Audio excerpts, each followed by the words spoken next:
Hola, bienvenidos a nuestro youtuber crítico. Somos estudiantes de la Maestría en Educación de la Corporación Universitaria Iberoamericana. Somos Francis Yulay Caicedo Cuenú e Ivette Figueroa Bolaños. ¿Qué aspectos debes tener en cuenta para iniciar tu clase con pedagogía crítica y decolonial? Muy seguramente te estarás preguntando qué ha pasado a través del tiempo. Reflexionemos. En América Latina se ha venido gestando en las últimas décadas, tal vez desde medio siglo atrás, una serie de pensamientos desde diferentes rutas, concluyendo en diferentes y en verdaderas propuestas decoloniales. Algunos analistas consideran que esta diversidad epistémica se puede entrever, por ejemplo, con la teología, con el movimiento social de la teología de la liberación, con la literatura, con el boom literario latinoamericano entre 1960 y 1970, con la filosofía de la liberación a partir de 1970, la academia, la teoría de la dependencia, la colonialidad del poder, los feminismos decoloniales y otros feminismos. Además, para poder entender cómo preparar una clase con pensamiento crítico y decolonial, es fundamental empezar un diálogo de saberes pluriversos e interculturales, con los discursos críticos al sistema y a la modernidad occidental. Para descolonizar hay que empezar un proceso histórico de y sobre la enseñanza y construcción del conocimiento. Los maestros y maestras estamos llamados a reflexionar constantemente acerca de qué se enseña hoy en el aula, asimismo sobre los modos en los que se enseña y, no menos importante, a cuáles intereses epistémicos, económicos y políticos responden los saberes que circulan hoy en la escuela. Los principales postulados que debemos tener en cuenta es que enseñar no es transferir conocimiento, sino crear posibilidades de su producción. Además, exige respeto de los saberes de los educandos y respeto a la autonomía del ser.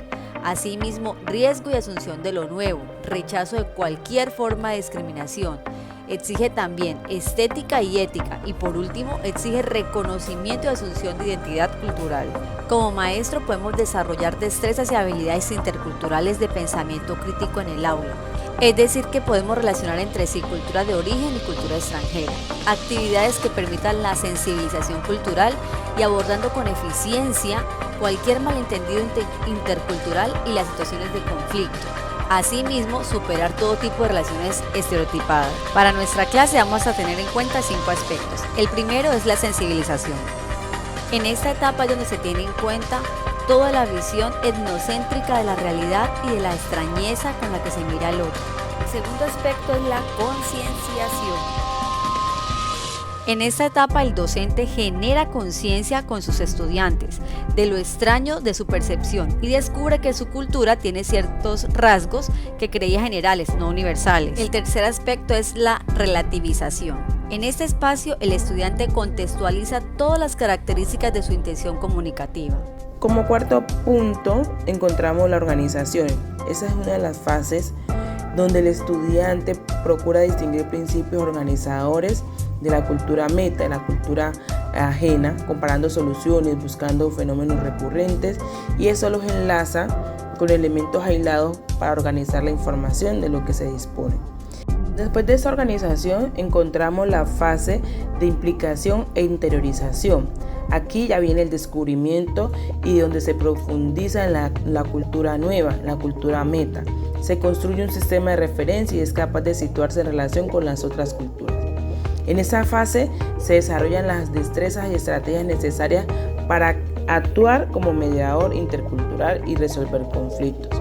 Aquí el estudiante toma conciencia del proceso de adquisición de una tercera perspectiva y es capaz de realizar una reflexión metacultural. La evaluación es uno de los pasos que debe estar en todo proceso educativo, ya que entender el alcance que esa tiene en los aprendizajes dentro del aprendizaje educativo implica también comprender las diferentes visiones que el ser humano tiene frente al mundo. Desde un paradigma tradicional, esa evaluación generaba temor, incertidumbre y tensión, convirtiendo en un obstáculo e impidiendo que las prácticas educativas sean acogidas desde y para la transformación.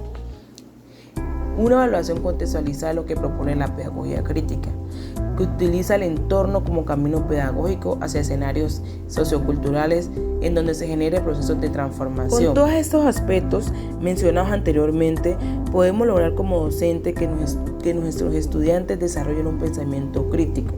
Este cambio comienza ¿en dónde? En la educación. En la educación, desde la crítica de las vertientes sociales, éticas y políticas, y que nuestros estudiantes se planteen de manera continua interrogantes sobre la información que llega y sean conscientes de la responsabilidad que tienen como individuos dentro de la sociedad.